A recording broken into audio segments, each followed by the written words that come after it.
right. First question today. After this USDA report, is there enough fuel to break further to the top side of corn? Good first question after a couple of weeks off with hip replacement surgery. Yeah, it's great news. The fundamentals were changed dramatically, Josh. We dropped stocks to usage ratio by 1.5% in a surprise USDA report.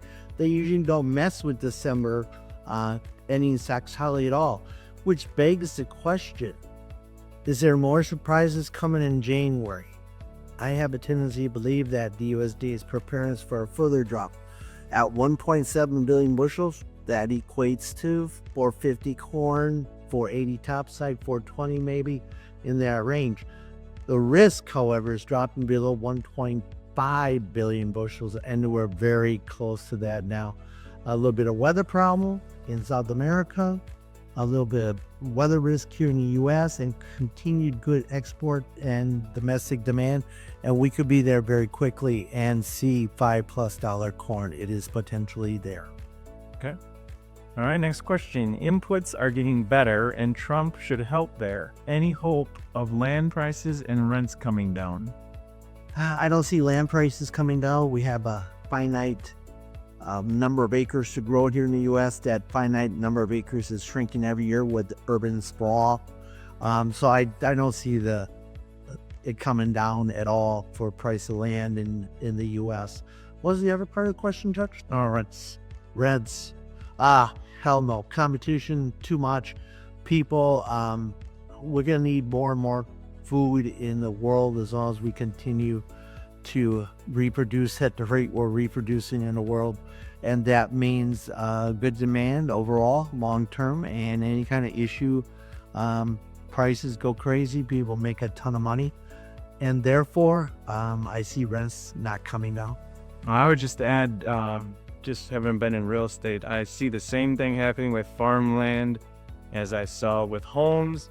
A lot of this land is being bought up by corporate entities like BlackRock, and unfortunately, when you see that kind of consolidation, they're able to basically control prices. So, and the more they have to pay for land, that's not going to give any relief for rent. So yeah, kind of same thing as it's going on with real estate homes. Prices are probably not coming down even if the market gets weak. All right, so next question. What's the hope for soybeans? More export demand or maybe more biodiesel demand? Is there any hope for soybeans?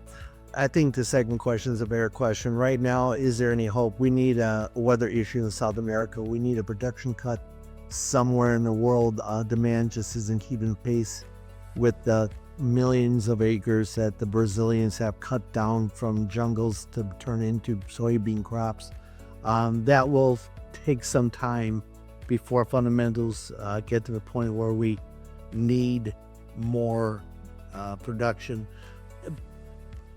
Airplane fuel, diesel, new uses for soybeans will come a lot. It's just going to take some time. It won't be this year. I don't see a whole lot of upside for beans without weather.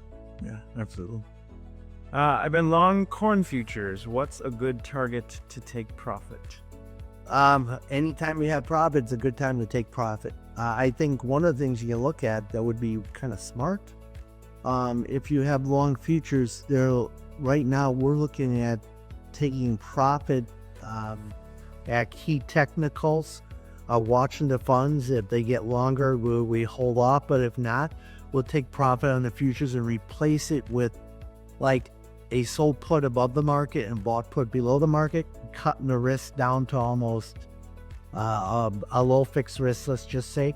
And that allows us to make as much money up to the sold put level as we would with the future. So something safer would be where I would go right now if you're looking to take profit on the futures. All right. And final question this week. It's great that the USDA lowered stocks and increased demand, but what do you make of leaving the average price at $4.10? Good question. USDA doesn't move average prices all that quickly.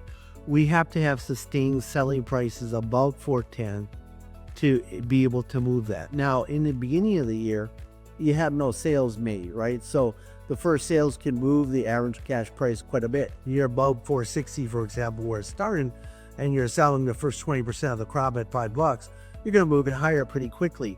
We get to this point in the marketing year, we got 50% of the crop sold, maybe 60, hopefully.